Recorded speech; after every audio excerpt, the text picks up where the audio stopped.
Well, it is time to start setting our sights towards the second game here with Infamous versus Hokori taking the first game of the series. Now it's starting to look like are we potentially going to be going all the way through the full distance here with T-Panda, Wingblade, and Bowie. What we've already expected from the game we just saw, I think all of our pre-thoughts have kind of been broken, and we're going to see potentially another chaos-filled game, at least in the terms of the draft. Is there something you would change on either side? I want to hear Bowie's thoughts on this one. We talked about the Faces Void, a bit of an iffy pick. Did he work out? Would you look out for a hero that does basically something similar? We went for the Halberd. We would need some kind of control with disarm. What would you go for? I think I actually totally agree with Wingblade's assessment. Like, the Void was not really the problem. The problem was that they actually put him in the off lane, and then they went Luna. So, like, you had this Void hero that actually already worked really well in the draft, would have a good matchup, and you put it in, like, you put Luna as a last pick in a pretty bad Luna game, honestly. So because they were Radiant, and usually I feel like if you're playing Radiant, you can, like, or maybe you have to play much more higher tempo. Having this Void with a 160-second cooldown ulti didn't really fit their draft that much. I feel like you really want to get that first Aegis, and with the second Aegis, you want to at least secure 1 or 2 lanes of barracks. They couldn't really play to that tempo because the Void just doesn't play fast at all. If they had a Mars, if they had something else, I feel like they could have used the advantage in the laning stage to maybe snowball a little bit. But even still, like we talked about, they looked okay. So I think if they get a better draft, this game would be much more even between the two teams. All right. Well, I guess that kind of settles the idea of how the drafts should maybe be looked at. Though, is there any performance that really kind of caught your eye here? If we look at player like in particular, if we look at the mid matchup, which we discussed quite a lot here, I don't think Alone's Quap got that much free roam either. Like if we compare to his 36 KDA he brought up before in the Queen of Pain, he didn't get that free roam this time. Yeah, for sure. I thought the Doom performance was really impressive. I love seeing heroes carry from the offlane. Of course, he had a good lane to begin with, like a nice matchup, but even still, he looked very solid. He got the Doom off on the Luna every time that it really mattered. So really strong performance from him, I would say. I really liked the Monkey King gameplay. I feel like he was scouting, he was creating a lot of chaos. He got this really early Orchid, and like it's so powerful because out of nowhere, you have this Riki guess from, like, instead of being invisible, he's in the trees. Mm-hmm. I felt like it was very impactful in a lot of the team fights, and they were able to give that Doom the space, right? Because he went Midas, he was AFK for like 15 minutes, and that was really having the Puck and the Monkey King playing together really allowed them to buy a lot of time for Alone and the Doom to get a lot of space. For sure. And I think it was a huge deal that he kept breaking smokes as well. Like, one of the reasons why the Void didn't work that well is they only got off the big Void Snapfire combo like once. And a big reason for that is just the fact that you have so much vision control thanks to the Monkey King. But that was a very nice thing about the draft as well. One way to counter big team fights and big combos is just making sure they never happen. And they did a wonderful job. Yuma also had a really good game on the Morphling too, going 16, 1 and 6 in the end. Overall, some great statistics brought on the board, and having the Aeon disc as well for some security against like the heroes like Faces Void and stuff. So you don't just get blown up right away. I felt like the Morphling just had such a good game here, and it fits so well. And also his gameplay style was really a pleasure to watch. Yeah, for sure. I love seeing the Aeon disc as well. You know that Morphling players are a bunch of cocky bastards as well. And they're always like, yeah, I'm sure I can press my Morph 700 before... HP is enough for 30 minutes into the game, I think. Yeah, exactly. I have the reflexes to counter anything just by attribute shifting and waveforming out of Chrono. I'm sure I can handle that. So I love seeing the Aeon disc. Just a bit of humbleness. Like, I'm fast, yeah, sure, but I make mistakes as well, and it's not worth risking the entire game on my pride. So yeah, I approve. Sure. Wingblade stamp of approval. It's always good to have that because aggression definitely was one of the big themes here for this series. That you have to have the confidence. You need to be a bit cocky as well, a little bit here and there, to really kind of upset your opponent, push them off edge a little bit too, and most importantly, creating confidence in your teammates. Because if you're a carry player, you're a mid player, you're a really active pause 3 or pause 4 player, you enable and activate your team a lot. Yeah, for sure. Speaking of aggression, I really want to commend Mr. Jeans this game, because I feel like in the last DPC and even in this DPC, he's very hit or miss, and he can get tilted out of his laning stage quite a bit. And even though he got smashed against the Quap, he still felt very impactful throughout the game. Like he, even with not a lot of gold, he rotated a lot. I think most of his coils, there are a couple of coils that weren't necessary, but overall he played really well despite being behind. Lose lane, win game. Yep. Yeah, sometimes is a theme that can definitely be advantageous. Like if you're looking at the laning stage, like the Quap was actually doing a great job against the Puck, for example. I think that's something that kind of hurts your confidence a little bit because you're a complete level behind. You're behind like 12 CS in like 4 or 5 minutes, and you feel like, is there something I can do to recover? And how do I turn this around?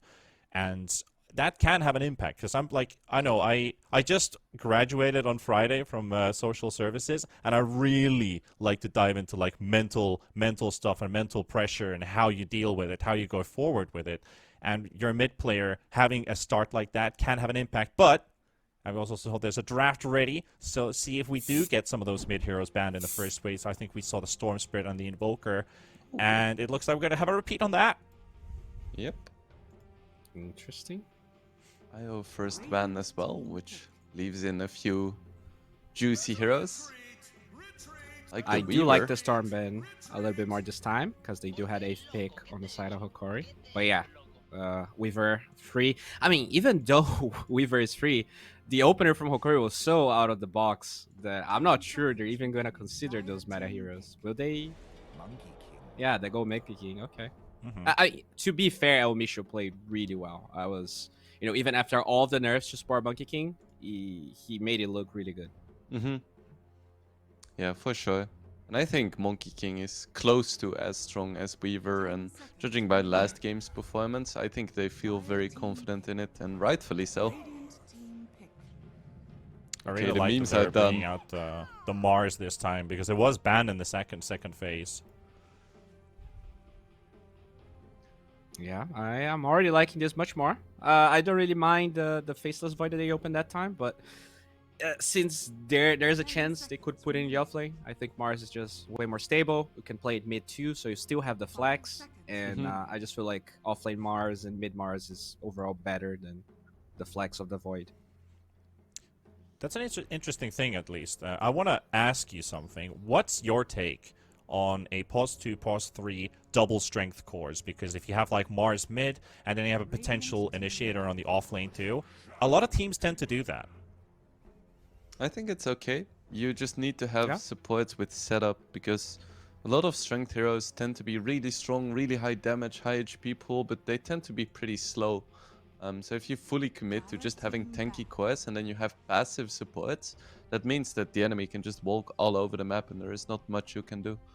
So as a concept, I think it's fine, but you need the right lineup around it. And once again, So Shadow Demons. I like it. Yeah, it's... I do prefer when Shadow Demon is played as a 4, because I feel like he has so much potential in the in stacking ancients and the large camp. I feel like he is a better 4 than a 5. But they made it look really good, and I mean they also picked Luna into Shadow Demon, so I think that made the hero look even stronger. I hope they don't do this time. They don't do that this Yeah, time. same. I love picking Shadow Demon early though, because it is similar to just banning out like 7 carry heroes because you can't pick them into Shadow Demon. True. It's like when you pick a Nyx and the enemy can no longer pick any intelligence mids, and like half of the mids are intelligence. Yeah, and that's kind of interesting because Nyx is a hero that you usually see against Snapfire, considering the Shadow Demon was picked after it. But you do destroy Svens and Lunas and lots of other popular carries. If you just pick Shadow Demon Nyx in the first phase, the enemy team just cannot pick any heroes and you instantly win. Out to lose. Yeah, something You you see always have to be a bit careful Beastmaster for.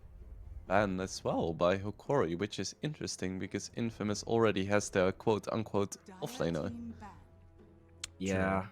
There's been a lot of mid Beastmaster, at least in Europe. Like it's becoming more and more of a thing. You go for that 12-13 minute Aghanims rush to get your Wild Access no cooldown, which is still dispellable, by the way. Is it? Oh. It is. You can doppelganger it off. You can use heart dispels off of it. It's dispellable. You can remove it even with a Lotus Orb. All the stacks are gone. Interesting. Yeah, I mean, Mid Mars is relatively popular too, so that's probably why they felt like it was decent. I guess the Hawk Vision versus Monkey King is pretty good. You also have the tree cutting against the Monkey King. Yeah, it was a Hokori ban in the third phase with the Brewmaster, so I wonder if they leave the Brew open. Do they want to follow up with their last bans from the first game? 5 seconds remaining. Let's see. The Just gyro kinda- ban is interesting to me as well. Because in most of the games that I've seen a gyro, it hasn't been super successful, both as a support and as a carry. And you would think that having Shadow Demon would be pretty decent against gyro as well. Yeah, what is the, because usually you would see the gyro banned if you're picking the Beastmaster, right? It's a really good response to the boars and to the hero in general. But they do just randomly ban it. I'm surprised by the lack of Kunkka as well. I think it's also kind of the fact that if you do let the Beastmaster open, you have already picked your pause 5. You don't have the chance to take like an Enchantress or a Chen, for example, to take away the boars. Yeah, that is a good point as well. Both Monkey King and Shadow Demon don't really enjoy playing against Beast, because they have no good ways to deal with the boar. And now we see the Alright. Revo. Really like this.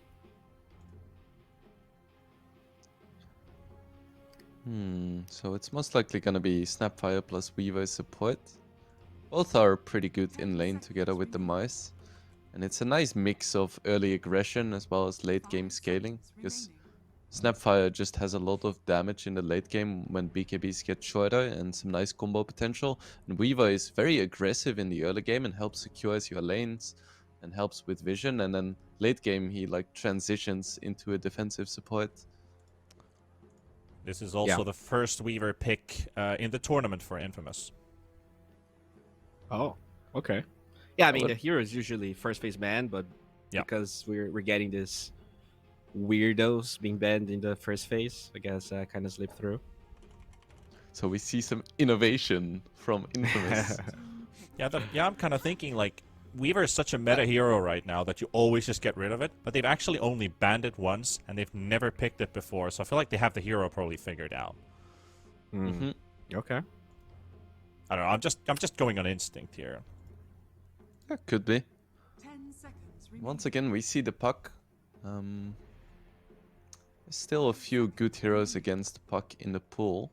So I guess Hokori, they don't have last pick anyway, so they're like, we think puck fits the tempo of our draft really well. So even if he does get a bad lane, which he probably will, or not a great lane either way, they still feel confident with this puck pick.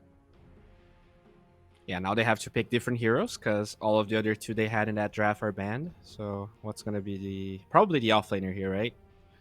You just suspect the Snapfire or Weaver to be the support, so not that. Oh, All right. Okay. We I spoke like about this this actually. last draft, but now we do have the double save. Where would you put this OD? Offline? Yep. I feel like you don't have to choose it right now, but probably offlane because I don't feel like puck offlane is as good as it used to be. It's playable, but Oh yeah, this was what I was expecting. After seeing was the puck, I banned. was like, alright, there is a TA coming up. Both OD and Puck don't really enjoy playing against OD, so right now Hokori is just discussing who they're gonna throw under the bus. Yeah, Also, I feel like they need a pick also to break the refraction charges. None of these heroes have a great job destroying those shield charges unless Monkey King's core and goes stuff like Maelstrom. I have a feeling this TA is scary, by the way. That could be. Could be. Like, I don't think I've seen one mid TA in the entire DPC in SA. Carry players just love TA so much right now in this region. It just seems like such a wasted opportunity to not have that great matchup on mid. Like, I think it's very strong to have carry TA, but what else can you pick that destroys Puck this hard? I agree. I definitely agree. I think.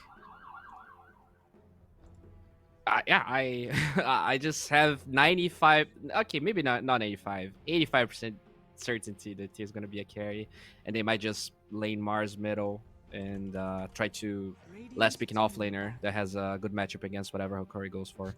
But I do like the just Nate last pick spin, though. Luna. Oh God, no. Because I love my numbers, I'm gonna ride with Bowie on the TA safe lane. Out of all regions, 21 games of Templar Assassin picked, 15 of them are in safe lane and 6 in mid. So it does look to be a carry TA most likely. So yeah, you were right. Numbers are on your side. Never tell me the odds, Tipanda. I'm going with mid TA. Okay, okay. I mean, it's possible. Drafts still have variations. It's never locked in. I mean, he did get the Ags Luna right, so I do feel like he's on a And then they roll lost. today. So maybe people just shouldn't listen to me. 2-0 Hokori. Okay, Interesting so I bounce mean, as do you well. just jug here, just so you have a decent lane versus possibly the Mars, and you're like spinning? No, they go TB. Okay, The that's downside is that you have a jug then. Yeah, I know. This TB... Still a little scary though, right? Sure, there's a little bit of minus armor here, so TB is good, but there's also a lot of burst damage. Yeah, and Miles by design is very good against TB. He has the lockdown, the high magical damage, and even the... whatever it's called, I think Bulwark is passive. Yeah. It's really good against TB as well. And the arena. Yeah. They're great But at you have 2 soaking up. saves, so maybe they think that's they can protect this TB either way. And Yeah, it's very okay. good against TA in the late game. Because you just absolutely demolish the refraction charges. Yeah, you have like I think the saves are really important here with the TB because there's so much time you can take off of Infamous's BKB timers and save them inside the arena spear, which is most likely going to be the combo when they want to get on the Terrorblade. Because the later the game goes, I feel like TB is just going to be so bulky that he only takes sustained damage, and TB is fine with that because then he always has Sunder. And you just buy Aghanim's refresher on OD so you can imprison your own TB for 20 seconds. I do feel like they have to pick a mid hero here. Like there's, I don't feel like there is a less big carry that is gonna do really well. Like, sure, there's a couple of good matchups versus Terrorblade, but most of the good matchups versus Terrorblade are terrible versus Shadow Demon. So. I think PA is good here. Oh, It's a good I don't matchup mind the against PA, TB. although it's greedy, right? there we go. There you go. Jeez. Okay. All right. I feel like it's a little greedy because, you know, 2 ancient farming cores, 2 kind of passive cores, but it is good. You have this squishy support. The PA is really good at finding the Monkey King, and it does give them a lot of late game with this PA. Yeah, there's no R button to press. And one of the best ways of dealing with saves is unpredictable damage. And that is what PA does. And TA. So True. That's true. Yeah, there's definitely some tools, but yeah, no ulti button to press for the PA, so at least we don't have to worry about that factor for Lumiere. Though, are you still going to be joining the infamous train on this one, or is Hokori going to go 2-0? I feel like a part of them losing that game was the inability to really force objectives. So in this game, if this PA goes for a Maelstrom build and they play kind of fast, I'm down for Infamous winning this one. I feel like if this game's just passive like the last one, Hokori played pretty good. So I'm kind of torn. I think I'm gonna go Infamous, but I'm not sure. Wingblade? Yeah, I think the draft is difficult to call. A lot of it's gonna come down to how like the first 5 minutes of the lanes go. But I'm gonna go Infamous as well, just because I called the pick and it makes me feel validated. Well, we've cracked down the numbers here at the panel. I think it's a good time to throw it over to the casters and hear their thoughts on this one. Gareth and Lacoste, it's all yours. Panda, there's a pause. Please don't do that. No, every He game does it starts on with a purpose, pause. man. I don't like working with this guy. Every time. This- Hokori, you though, on know, a serious you know, note, th- they've this found is- something that works. This is panel talk. Like, this is when panels should still fail, but he just throws us under the bus. That's fine. I can talk. It's all good. PA Monologue plus time. Temper Assassin. Not a combination of the heroes that you want to have in the game, at least in my opinion, because both of these heroes do the same thing. They don't have magical damage. It's just heavy right clicks. Yeah. And I would love. Good thing is that Hokori does not have an offlaner, which is a strength one that could build Heaven's Halberd. They also don't have the mid laner that could do it, so that's a bit problematic for them. If you have something like, let's say, a Tide Hunter ideal game, you build into Hood, Heaven's Halberd would be perfect. They still don't have anything against Puck. They have no lockdowns other than Spear of Mars, so should be a good one for Puck. I see both of these teams like not utilizing their last pick correctly. Where like you, what was the last pick? TB was okay. TB was okay. I think something like Luna would work out, which would allow them to group up earlier. It's kind of same thing with TB, but Luna gives you a bit more magic damage if you decide to use your ulti, which didn't happen in the previous game, but also you would have like Shadow Demon plus TB is also fine. Where you have ton of they have no AoE clear, and to go back to PA plus Temper Assassin, who builds what into this game? Like both of these heroes, they love to hit ancient creeps early on. Earlier ones, you got to give those to TA because Phantom Assassin needs a Battle Fury. Is this a Battle Fury game? I don't know about like Do we go Deso? I would say no, because your Temper Assassin wants to build Deso. It would be very weird for Mhm. TA not to go Deso. I don't know if it's like popular in South America, but Tundra, they played 2 games, I believe. Their Phantom Assassin decided to go. I think that it was actually PA plus DA combination, and PA decided to go for Maelstrom, which I think in this one would be a great item choice. Power Treads into Maelstrom into BKB, be able to hit the timing. Very important to hit timings in Dota, and also being able to shred through DB because he has probably the highest armor in the game except Morphling. So you need You need magic damage. Yeah, you need magic damage, and they have very limited magic damage. DB doesn't care about bugs. Uh, I like Maelstrom, like being able to deal with the illusions as well, and also like Shadow Demon illusions. I think it's the correct choice here. Probably not gonna happen. Like maybe some of the players don't feel comfortable trying new stuff out, but I would definitely try it in this game. Yeah, and it helps you with this kind of relay race you have. Like you're saying, both want to farm ancients, both kind of want to do a similar thing. So you're kind of allowing the TA to scale a little bit earlier on with the ancient farming, then pass the baton over to the PA. So you have that synchronization of, okay, 25 minutes in, we've both got our first item and maybe a second item, and we're working on BKB, and then we're really ready to go and play our game. I do want to come back, though, to Hokori. The first 3 picks, same from game one. And it was a topic the panel brought up where they've tried a lot of different things in their previous 3 series, playing a lot of different heroes, not really nailing down a style or a way of proceeding through the draft. But now you see Monkey King, Shadow Demon, Puck, first 3 heroes, 2 supports, and the mid. It's got to give you some real confidence and comfort going from a game 1 victory to now going into game 2 with a very similar draft. Yeah, for sure. Like they opened up with both supports, Monkey and Shadow Demon. Same thing they did in the previous one, I believe. And also like picking puck because it's a good puck game. I like that a lot. I would just prefer if they had a different A offlaner. tide. Maybe Yeah. something like that, a classic initiator, because puck will need to do heavy lifting in this game in terms of initiating, or Monkey needs to jump in. But the good thing is they got two good saves. You have Disruption and Astral, so someone can like play a dummy in front lines, try to get focused down, and then they use a save. I'm just a bit worried for the timing that Infamous can hit with the Templar Assassin popping up. They don't have like overtime damage, which is It's a bit of worrying. an issue. Yeah, for sure. And the minus armor, they've got Little Shredder, the Swarm, TA, PA, physical damage, tons of it. But just quickly, you don't. You would have preferred a Tidehunter or something, an Initiator.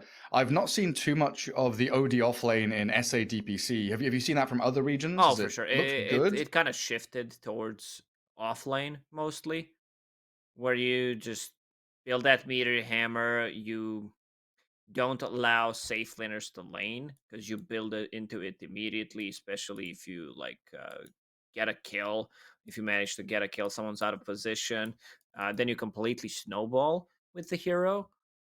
I've seen some mid ODs also not going for Meteor Hammer, going for like Arcane Orb build, which was also popular in Okay. North America in a couple of games, where you build Hand of Midas, and especially against like these tanky offlaners, mostly Tide, where you want to ruin the hero, so you get that online faster. It's just always funny to me when we see like OD offlane was a thing like a year ago, right? We had that period of maybe a month or so where people were spamming offlane OD, buying Meteor Hammer. Then we had a few nerfs here and there. Now it's come back again in full swing, showing his prominence once more. 30 seconds to battle. Early vision coming out as Hokori yet again get that first ward down on the Dire side of the river. Was that a good 10 seconds ahead of the Dire get their own vision down? Sentry pre-placed, unfortunately, by the Radiant, so not immediately getting that D ward. But I think they've got a good idea that it's been placed down there. Yeah, that should get rewarded. Does Shadow Demon? No, he does not have any left. We'll go in and pick up the bounty rune.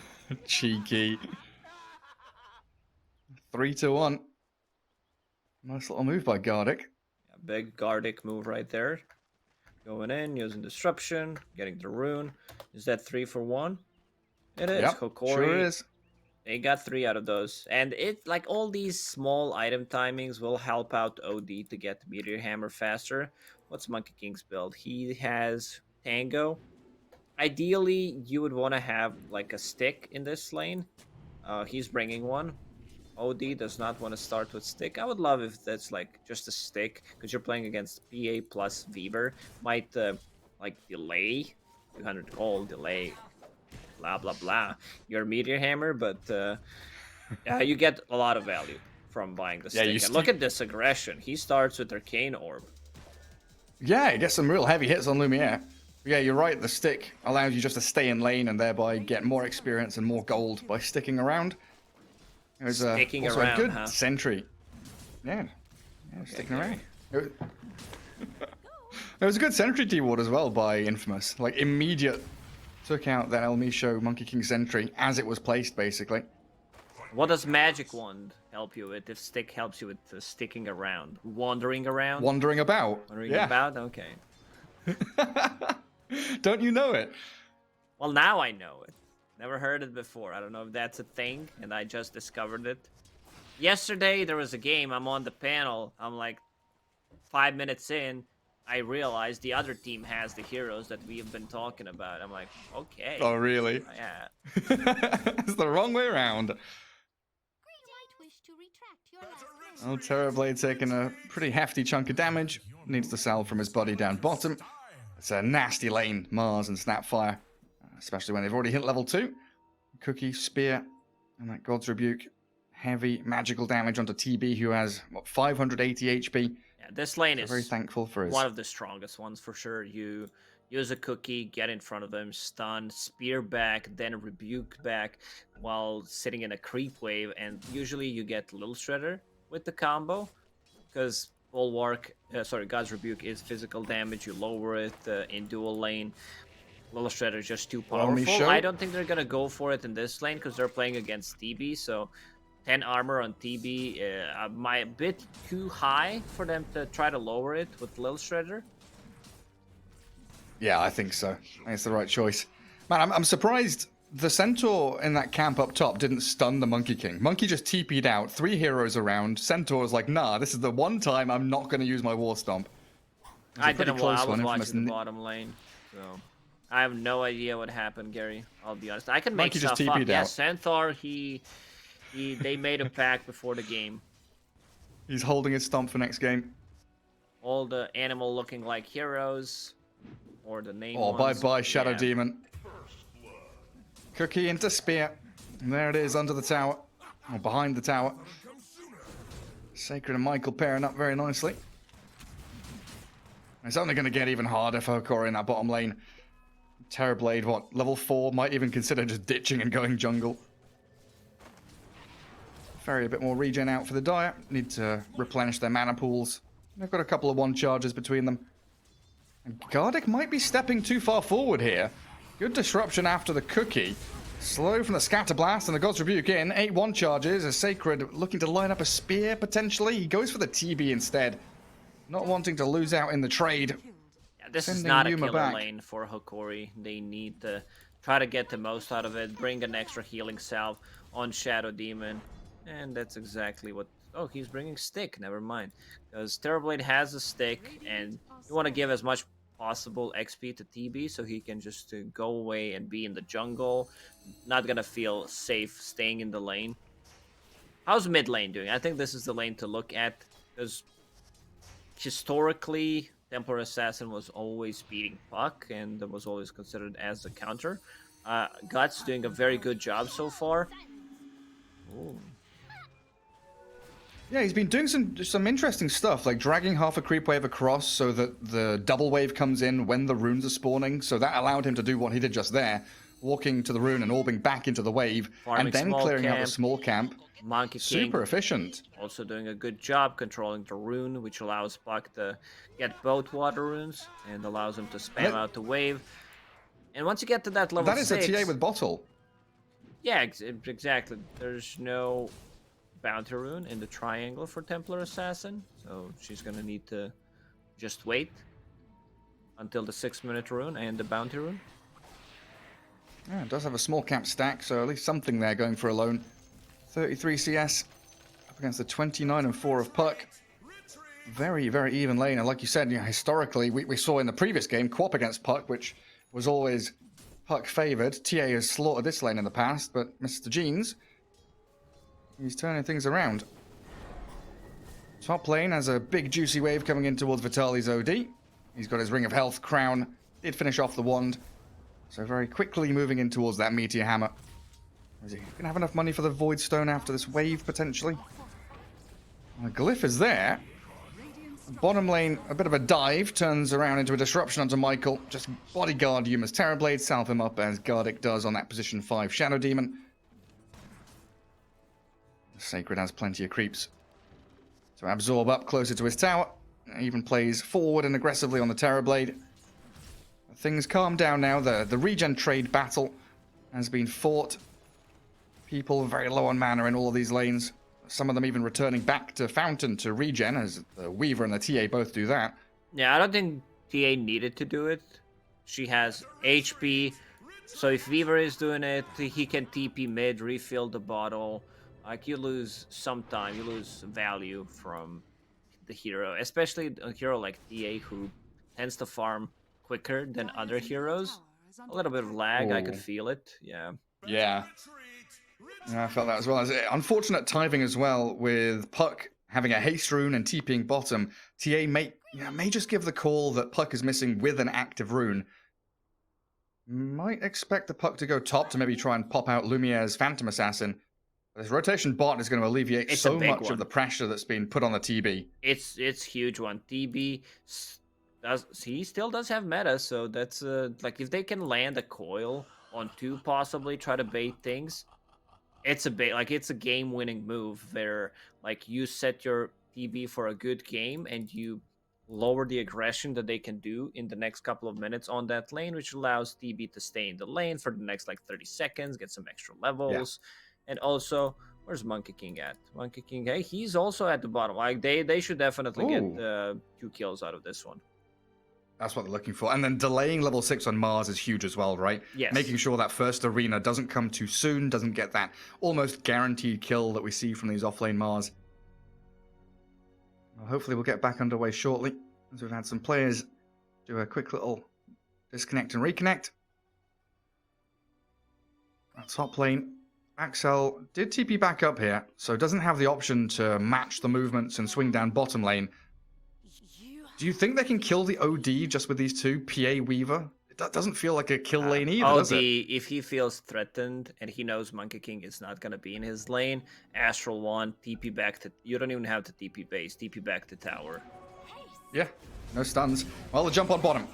Here we go with a coil on Mars. He Good spears dodge. back the TB, but Mr. Jeans straight on top of him. And Elmisho and Gardic, they've bubbled up the poor Michael Snapfire, slowing him with the Orb of Venom and finding both of the kills they needed in that bot lane, giving them both to Puck, who is hasted and runs straight back to mid.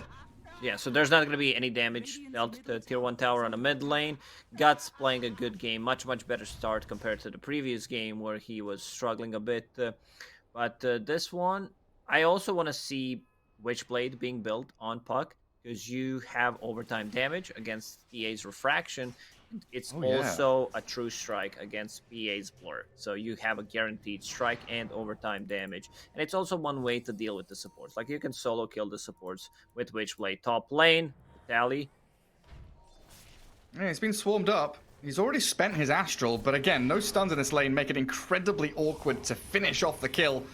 A disruption TP from Gardic stops Axel from chasing any further, while Alone has killed Monkey King in the Dire Triangle. Dire Observer Ward spotted him, and Elmisho gets picked off. And while this was happening, because Infamous, they wanted to use the opportunity, they saw a lot of people bottom, and Vitaly already used his TP scroll. Like, we didn't notice that, but simultaneously, while we're getting kills on the bottom lane, they try to make aggressive move, and he TP'd out, has another TP ready, but because they left him alone and he invested the money into Magic Wand plus Boots of Speed, that means this OD hammer is gonna get delayed by quite some time. That's like 2 minutes late. Yeah, it is much slower. And Gardic also TPing up here means that Shadow Demon is out of the lanes. Cookie dodged out by the phase shift. Mr. Guts, Mr. Jeans. Oh, the side blade follows all the way back up to the Puck. Not a kill we expect there. Slipping a little bit around that bottom rune spot. He did grab the illusion and pop it as well. Toying a bit too much with Puck. I guess he feels super secure. They have like no stuns. I'll be able to get out. But if your orb is already used, then you need to be careful. Yuma forced to get out of the lane. Now farming mid, sitting at 2/3 of HP. Has that Falcon Blade, kind of needed on TB to be able to have mana sustain, spam those conjure images out. Yeah, I like this. I talked about the itemization on Phantom Assassin, going for the Maelstrom build, and I like what I see. He has that one Makes queued sense. up, hit the timing that I mentioned, where you want to sync up with your TA and come online a bit earlier. Ooh. Ooh, blurred under tower. Orb misses. Mr. Jeans, what are you up to? Diving with a bug on you. Swarmed and scouted by Infamous. He's going to try and bottle Let's and see if maybe he can jaunt kill away him. to another orb. Is he going to go for the kill on PA? Lumiere, safe and sound. Well, the tier 3, while Elmisho dies again. Trying to defend bottom lane, but all the trees cut by the arena. Sacred and Michael putting it to work once more. And the vision here from Infamous is bang on as well. Radiant Triangle warded. They've got a deep ward in that Radiant jungle bottom so they can see anyone coming in to defend bot. Hokori need to find a lot more room for themselves. As that top tier 1 is taken, OD unlocks the top jungle now for the Terrorblade as well. Puck dying there once and also not being able to finish off Phantom Assassin with the orb is big. Like that's pretty big for Infamous, where they will get like Phantom Assassin didn't die. She's sitting at 0-0-0, so that's pretty good. And also, like it delays your items. So I want to see another hero rotating mid lane for Hokori to be able to defend the tower. Wait, did he solo kill him? So I just caught the tail end of that. It was just El Misho jumping over the trees, like tree, like chasing But what? past the Mars. What brought him so low that he actually Mars died? was just like farming creeps. Because they killed the bot tier 1 and he was still low HP. He farmed a wave, went to farm some jungle creeps, and then Monkey King found him. Okay, interesting. And that's also Monkey without a single point in Jingu, so they definitely didn't try to fight each other. I guess he was just slow and he managed to bring him down. And now he's turned into a tree, trying to leech experience away from the ancient stacks that TA's cleared. Such a forward position for the Monkey King. Might spot Sacred as he's returned down to bottom. Yuma also making bot his home, clearing out the additional bit of farm that is down there. It feels like Hokori yet again playing this game of delay, wait for the Terrorblade to get big, scout and bait with El Misho's Monkey King, disrupt and cause chaos with Gardex Shadow Demon, and everybody else trying to farm up to their primary items, but there's a catch on Monkey. Mars Arena breaking down the trees, opening up that opportunity to them. All scouted by that Dar Observer Order, which will be expiring in about 20 seconds. Both of these teams have like one way to start a fight, and that's pretty much Arena and Coil. Coil is available. Mr. Jeans, he chunks the coil, but that disruption, a little bit of anti-synergy there, allows Axel to actually get cookied and Shikuchi away. So they'll lose the snap. They brought a lot of heroes in here to try and catch, but that's an Astral into Meteor Hammer combo. He misses. Not landing. Misses Doesn't it, but still matter. gets the kill, thanks to the Boundless Strike of Monkey. Alone and Sacred, they miss the spear. Misses. They don't get the displacement on the OD. We're electric, Gary. The disruption. They're just whiffing everything. Wukong's command is going to piss off the TA. She's backed up, looking to maybe save Sacred, but the jump in cancelled out. Monkey King doesn't actually launch himself towards the Mars. TA turning back onto the TB, but it's a push on the tier 1 that Hokori really want to try and force the issue. A lot of They spells can't. missed by both teams. Like you said, Puck needs to be careful about using the Dream Coil during disruption because it will not connect. You're not there. You're out there somewhere, upside down. Oh, good jump. Oh, they on got the Phantom big kill Assassin. Big instead. one. That's the one they needed, hey? Yeah, being able to delay any kind of farming tool on Phantom Assassin is gigantic. DB also, Yuma had a pretty damn good game on Morphling previous one, managed to die, I believe, only once. And this time around, sitting at 0 deaths, Shadow Demon comes to TB and gets sundered. So TB is back to full HP, continues farming. The support life. Shadow Demon doesn't have tranquil boots or anything. They know, so like they not did gonna not regen up. devour this, so if Shadow Demon can die, this is big, this is huge. Excellent. Ooh. One hit. Alone finds a courier as well. A kill and a Meanwhile, on courier. the top lane, Oh, they're killing the PA again? Oh, they can't. The TP from Sacred will make sure that Lumiere is safe, and now the arena onto the OD, he can turning it TP back out, onto Vitali. which he doesn't have, never mind. He doesn't have a TP, Lacoste. He's not got one. He's gonna have to try and astral someone here. He can't really astral the Weaver. He's got to try and find the Mars, but Sacred played it very, very defensively, biding his time for that jump back in. And El Misho, he went towards Lumiere's PA and he went too far.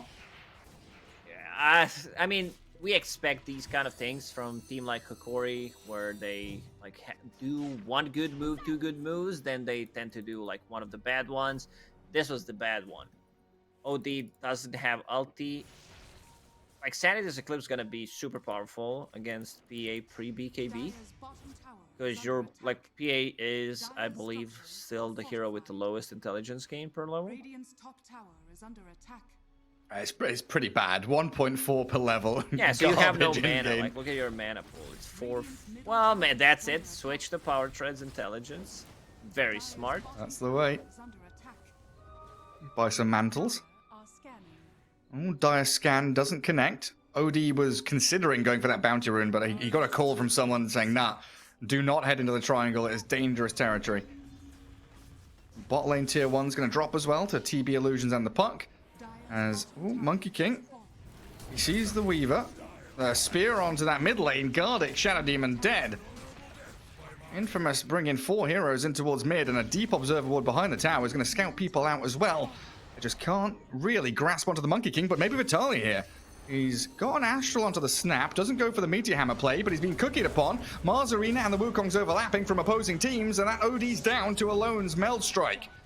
Do they have any way to catch and chase? A Puck Coil's there, finding the Mars. The Kisses coming back in towards Mr. Jeans, and TA can't stick on a target. Everyone just running back and forth, dodging and diving, and now another pause. Both teams are very limited in terms of stuns. If there's no coil, if there's no Mars Arena, they're most likely not gonna get the kill. Because Weaver doesn't provide you with anything. Being close just to use Cookie to set things up could be deadly, considering like how strong Puck is. A still very interesting game. It would be a bit different if like OD managed to like not die 2 times, which would allow him to get the Aghanim Scepter much earlier and then have like another way of saves. Imagine if he uses Astral into Disruption into another Astral. Like you need to stay alive, of course, to be able to do that, but it's very annoying for Infamous to just go in and lock onto one target knowing you're playing into Shadow Demon and OD. Yeah, just that, like, immediately you have numbers advantage, right? Like, we often talk about having vision, getting that first pick, having a 5 versus 4, and winning the team fight off the back of that good initiation. If you take 3 heroes out, it's suddenly a 5v2. Pretty much. In an ideal world, who would they Astral? So if the OD gets 2 Astrals and Shadow Demon 1 Disruption, do you disrupt all 3 cores and pick off the supports first? Or do you want to disrupt some of the supports and is there one core hero you really want to kill? Do you think that's ever going to happen, Gary? They like use it That's why I aggressively? said in an ideal world, where he's the one that's being aggressive with a Shadow Demon, they get to disrupt 3 heroes. Which ones would you choose? Mars, if Mars, Snap? like TA deals ton of damage, so you want to take out TA at the moment, and you want to take the initiation, so I'd say Mars, and then you focus down the rest. Imagine Shadow Demon also hitting level 25, 2 charges of Disruption, then you get a Refresher Orb on OD, suddenly whole team is missing. And a Refresher Shard on Shadow Demon? Yeah, you can't play Dota. Sorry, we are not allowed to play Dota. You get Octarine Core, Gary, and then you get Spell Prism. Jeez, okay.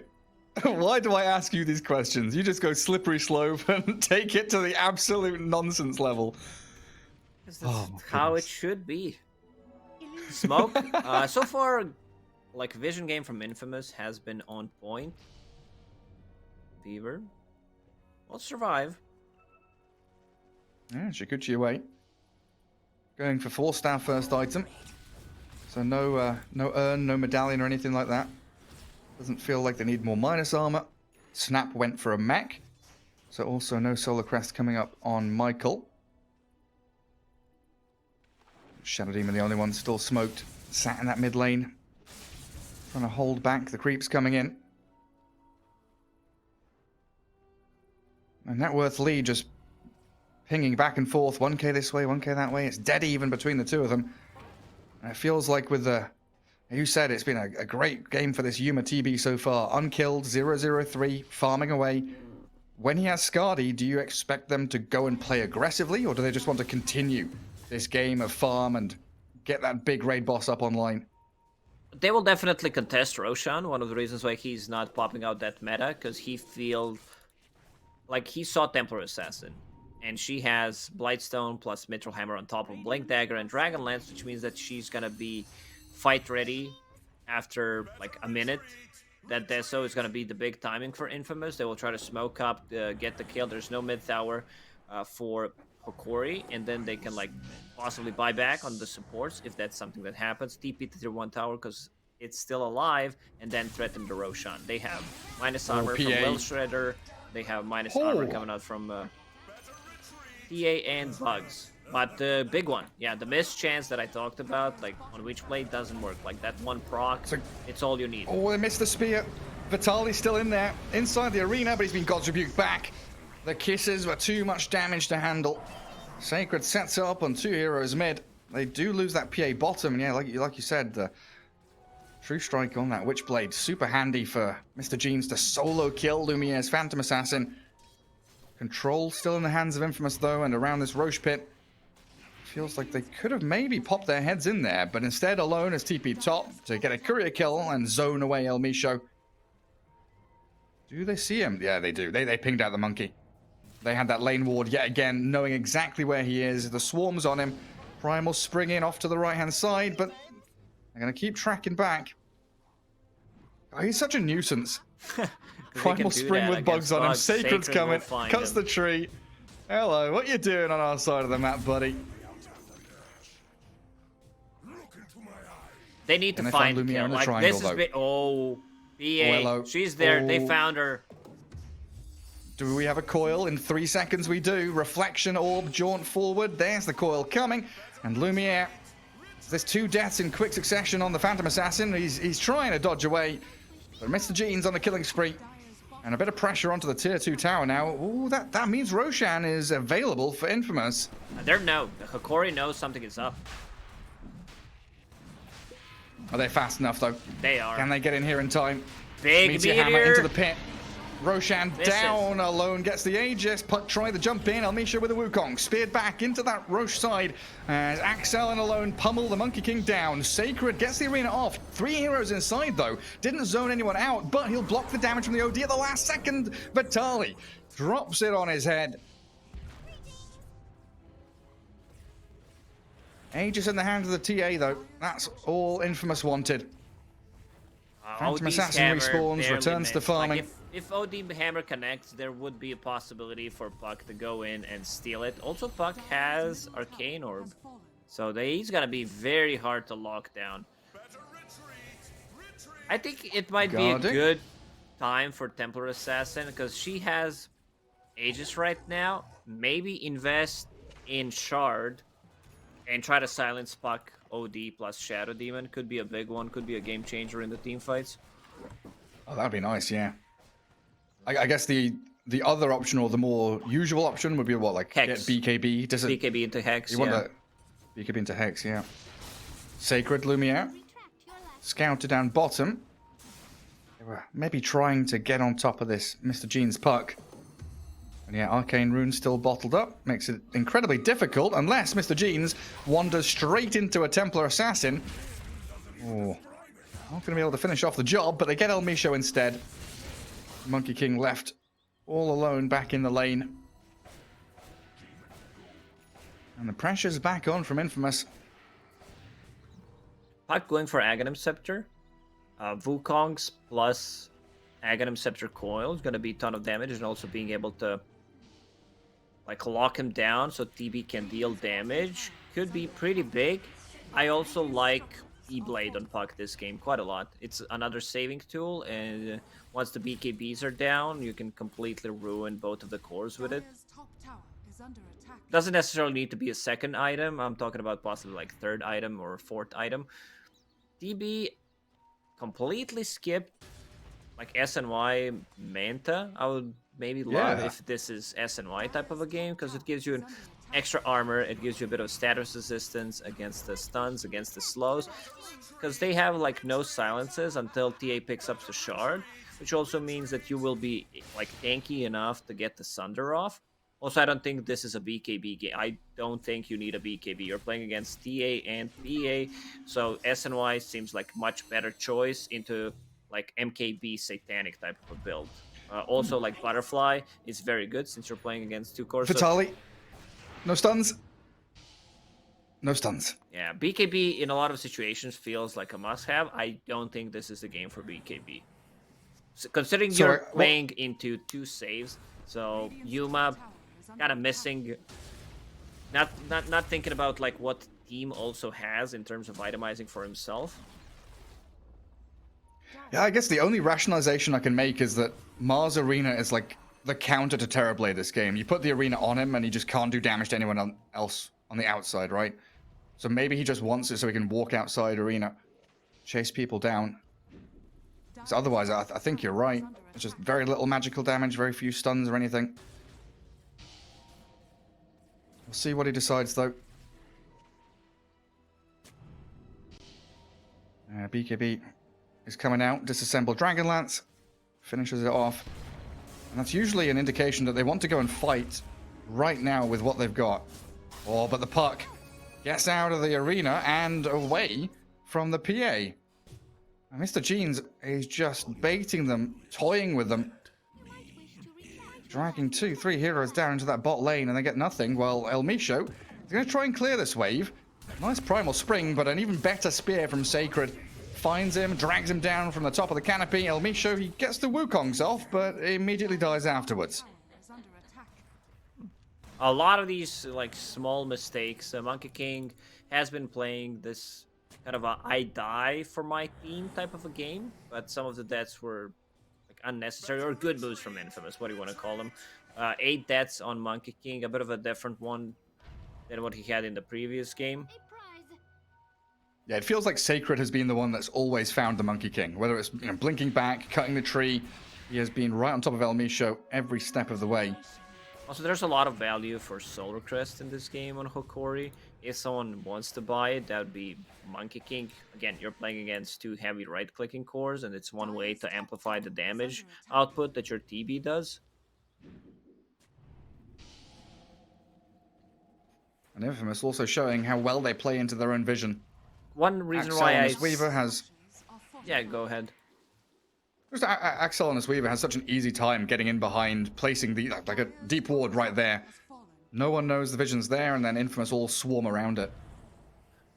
One of the reasons why I mentioned SNY on TB is Mars will try to get Heaven's Halberd, which he has won already before BKB, so it's going to be a full duration. Like, it's going to be 5 seconds once you're in range form.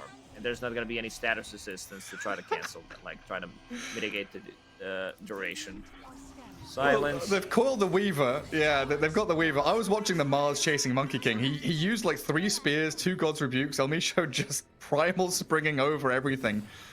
Sacred trying so hard to find the Monkey King, but now it's El Misho who finds the Snapfire. Rodovatos roots him up.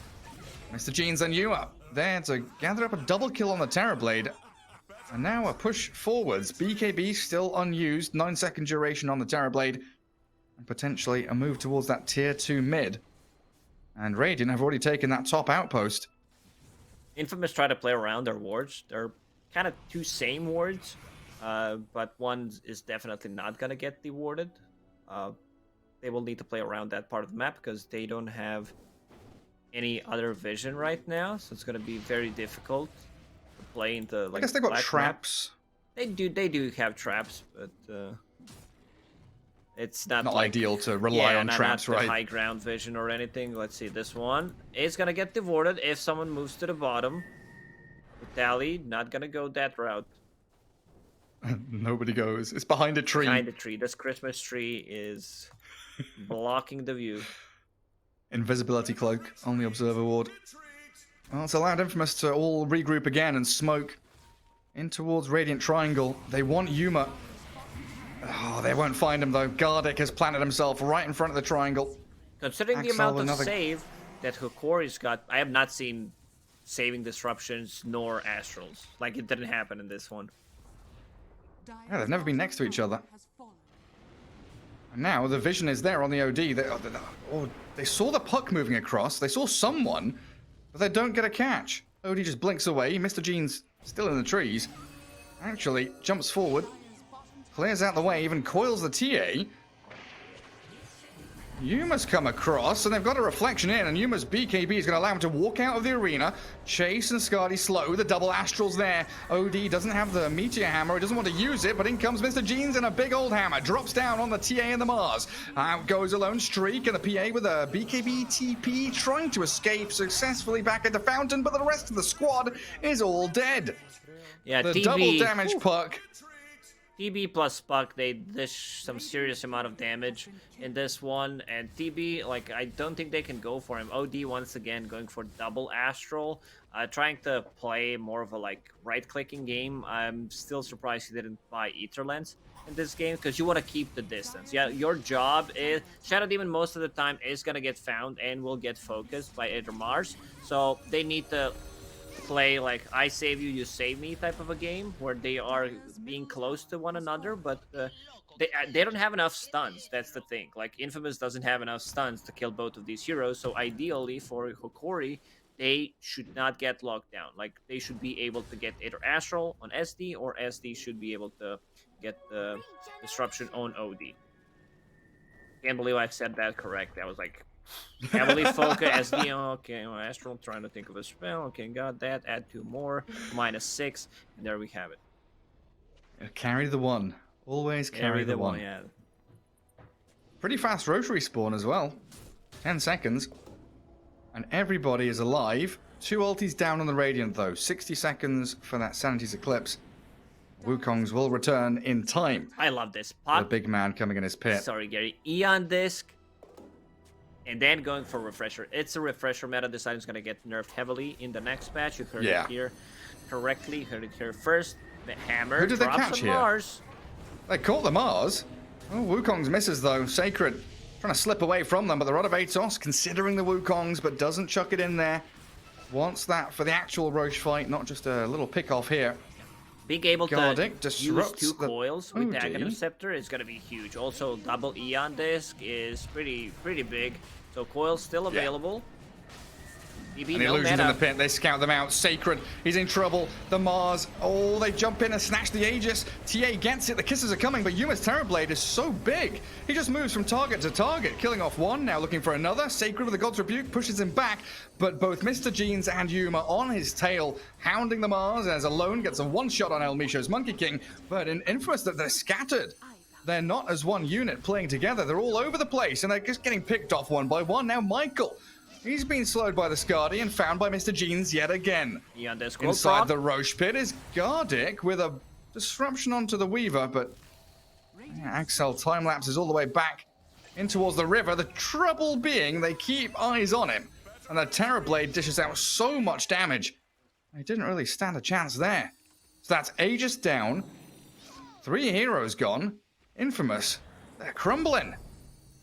Oh man, Hokori. They have this TB, which is super farmed right now, 20,000 net worth. Also, Puck, not enough lockdown for Puck, which means that they can't focus him, especially with the Eon Disc. Now that TA managed to pick up Shard from Roche, and she picked the Shard for herself. Let's see who gets the second Shard. Also, Mars picked it up. I guess, well, why does Phantom Assassin also have Shard?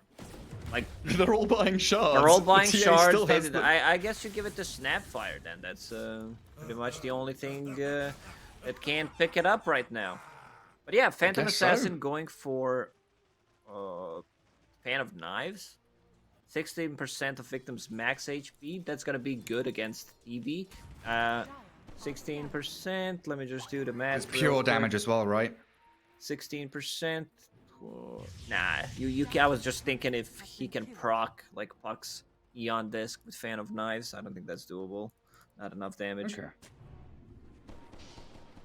Yeah, and for pure some damage, reason pretty that's handy pure against the damage. TV. That's just insane. Yeah. It's pretty bonkers. Bit of lag. Oh. Yeah, I was like, what's lagging? It's Sacred dying. He doesn't have his BKB. He's been hit by the Meteor Hammer after the Astral, and look who's around him. Mr. Jeans is ready and waiting for anyone who might back up the Mars. And you've got TB and Shadow Demon that can just run straight in towards him. He's still got 2,000 health, but I just don't see Infamous coming to defend this Mars at this point. Yeah, Where is he's El probably Misho's gonna be Monkey left King? alone. He's dead. And if they do run forward, El Misho's Monkey King is here, hidden, ready to jump. Like, Lumiere has a BKB, but if anyone else steps forward, they could be in trouble. He also Yes, just ping the Mars. He's the one that will die. kill Mars. Kill him. Delete him from the game. Silence him. And kill him. Until he's dead. Monkey King and Puck. Ooh, Primal springing and orbing forward, wanting any stragglers that were maybe left behind. He'll take A miracle here for Infamous to hold on to this bottom lane. They've got buyback on Mars ready. He doesn't feel particularly strong anymore. I mean, he's not got BKB for another like 2,000 gold. With Meteor Hammer and TB with his illusions going to work on this tier 3 tower. It looks like Infamous are trying a bit of a Hail Mary wraparound play. Try and catch them on the retreat, but Hokori, they're wise to these moves. They know exactly what's up. El Micho scouts them, and Mr. Jeans is there. They don't get the kill on the Weaver, but they aim Lumiere. PA dead with no buyback for well over a minute, and alone, also in trouble, hiding in the meld. Meteor Hammer, and a bit of AoE damage coming out. He managed to blink Blinks out. away with the refractions. Puck. Astral comes though, Vitali knows which way he's gone, and Sacred trying to back up the TA. Can they turn and fight this? Vitali half HP, they just blink away. They try and escape with what they've got left. Sacred, oh, he's going to die again, isn't he? Even after that great arena to save the Templar Assassin, they still lose two of their heroes. Mars and Weaver joining the PA in the grave. And the puck has the refresher orb coming out on Courier. It's coming out. Tier 3. So another Unlocking Eon the base. Disc, like double Dream Coil. It's only 200 mana, so he has enough mana to use double Dream Coil. TB still has meta for another 20-25 seconds. And look at this Aghanim's effect. Well, they try a little Scatterblast play there, and they do actually catch out. Oh, the Astral save. It buys time. It buys space. The TA's now caught up. They do kill off Michael in the back, and Axel He's still alive. 20 drop HP as on him. well. The TB just keeps on going. I mean, that puck was dead. Finally, the saves come into play from Hokori. And Oh, he that was used Sunder. Refresher. Yeah, Another Astral. This is it. This might game's be over. Game, yeah. They're gonna go for bottom, just to be sure. Phantom Assassin, like Templar Assassin, doesn't have a BKB, so anything they throw at her, she's just like straight up dead. I mean, it's hard because you're playing against Axe Coil, you're playing against Shadow Demon Ulti. There's the coil. Oh, Beyond this proc. it's just. GG. Yet again, it's El Micho. El Micho scouts the TA. El Micho sees everything, knows everything. The omnipotent, omnipresent Monkey King winning 2 games in a row here for Hokori. Good stuff. GG is called. I've been, some stuff that they do, they make smaller mistakes, but their drafts in these 2 games, they have been like really good. And Guts has been performing well. Same goes for Yuma. Yuma died only once combined in this whole series, so that's pretty impressive. Only once on Morphling this time around. Didn't even die. Puck died once. It comes down to draft, I would say, once again. Like Infamous, they had last pick. They decided to go with Templar Assassin. I think what they needed was to switch things around, put the Templar Assassin on the safe lane, and have something different on the mid. Because you have 2 cores that do the same thing, and also OD ruined Phantom Assassin plus Puck. They managed to find her multiple times, delay that Maelstrom, so she could never like hit the timing that they wanted. It has honestly felt like 2 different teams. The first 3 series felt like a kid at school who didn't do their homework or didn't cram for their exams. They go into their final paper not knowing exactly what they're meant to be doing. And here, they've done their homework on drafts, they've done their homework on game movement, on warding, on knowing exactly what Infamous are going to do. Monkey King unlocked a lot of their potential in these games for sure, giving them a lot of information they needed. Yeah. But it felt like a completely different squad with these 2 drafts here in this series up against Infamous. And I guess the same can be said the other way. Infamous have disappointed us here with their past couple of games, and maybe you question potentially a bit of lag here and there, but I think that's an outside factor compared to the draft and the play that we've seen from their drafts were like not on point.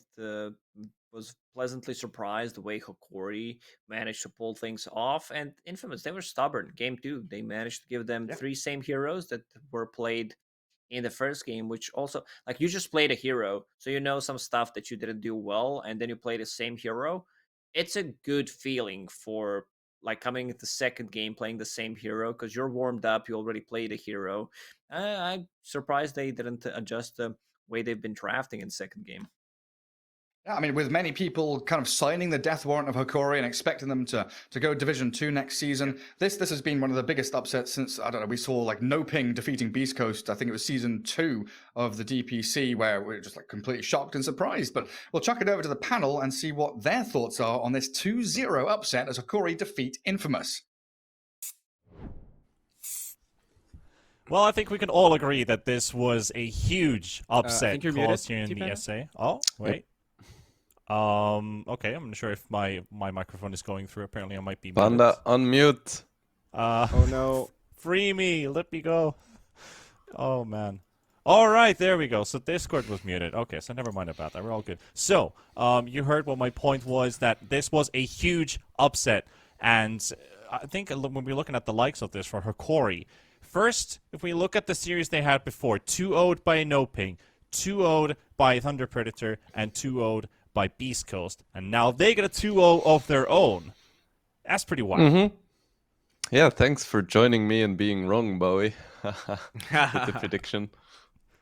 Yeah, I don't know. I felt like it was a really overall clean game from Hokori. They drafted, they had this not tricord, these three heroes that they really liked, the Shadow Demon, the Monkey King, and whenever they could get those heroes, they would just draft it, and they seemed very comfortable. It really felt like they had a plan, and they just kept giving Yuma free farm, and that's awesome. Like when you have TAPA, it's so much harder to do the same thing. The PA was being hunted in the triangle at the same time that the team was trying to make plays.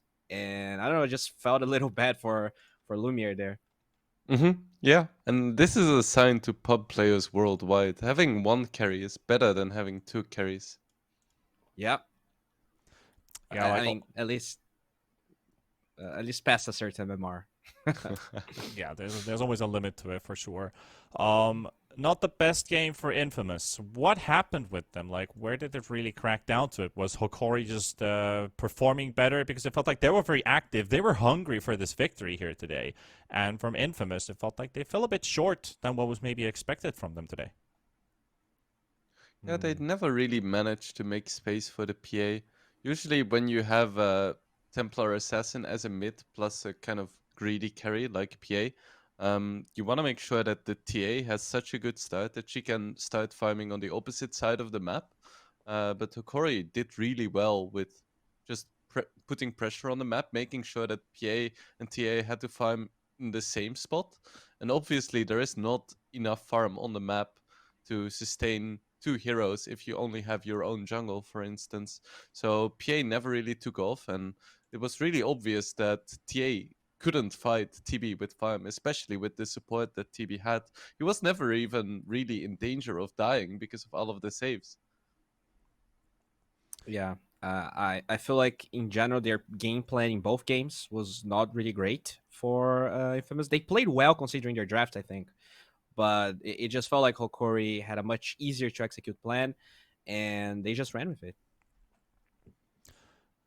Now that we're kind of at the point where Hokori is still fighting for some very important points to keep them still inside the groups and maybe even keep their position here in Division 1, because we're at the end of the third week. We're halfway. For some of these teams have already played half of their games or maybe even more, or just a tiny bit less below that. Where does this kind of take us now? If we're looking at Infamous, they're 2-2. Hokori goes to 1-3. It's now pretty much a struggle or a fight towards the middle spots, or maybe keeping them inside the groups and not getting relegated to Division 2. The next 3 weeks are going to be pretty hectic for both of these teams, because now Hokori, they've opened up a win streak. Can they keep it up? I mean, I joked about it, but this could very well be the start of the undefeated run. It could. Before TI. This could be the start of a legacy, guys. I really feel like the next series really can solidify that or not, because if SG also wins their first series of this tournament, we're gonna have three teams tied with 1 point. I guess Noping has one less series than the other ones, but that makes it kind of convoluted and weird. But if SG loses, they're pretty much kind of guaranteed to go to Division 2, I think, and then it's gonna be a battle of everyone else to see who's gonna be the second worst one. Mm-hmm. Everything's still possible and on the table right now. It's just down to winning the right games, I guess, because Hokori already got beat by pretty much the top two teams, and then one addition into it, and they also took a big victory here. Also for Infamous, I think, is back to the drawing board and keep themselves in the game. But yeah, like you said, we have another series coming up with SG Esports and Apu King of Kings, which is also a third against the 7th place team, and potentially. Is today going to be the day of the upsets? Is this some kind of a magical date on the calendar? I don't think the 20th or the 19th of December really is some magical number. It's not a Friday the 13th, but what do you think? Could this be the magical day? I mean, Could be. I'm a sucker for SG, but King of Kings is looking really good. Like I legit felt like No Ping was in the top 4 teams in the whole SADPC, but then King of Kings beat them. They actually played really well versus Beast Coast, and I don't know. I think SG is gonna have to bring their A game. They probably scream King of Kings a lot because they are a Brazilian team, but honestly, SG, although I love them, they have not been doing really well. Yeah, All fair. right. Well, that pretty much leaves us at the notion of what's going to be happening in the next series. It's going to be starting in about 20-ish minutes or so. So obviously we will take a break because we don't have a winner interview to give right now. But hopefully we will be hearing from either of those teams later on in the course of the SADPC. I want to thank Wingblade and Bowie for our panel, our casters as well. But we will have a bit of a shift as we head over to a break and we come back to our second and last series of the day with SG versus Apu, King of Kings.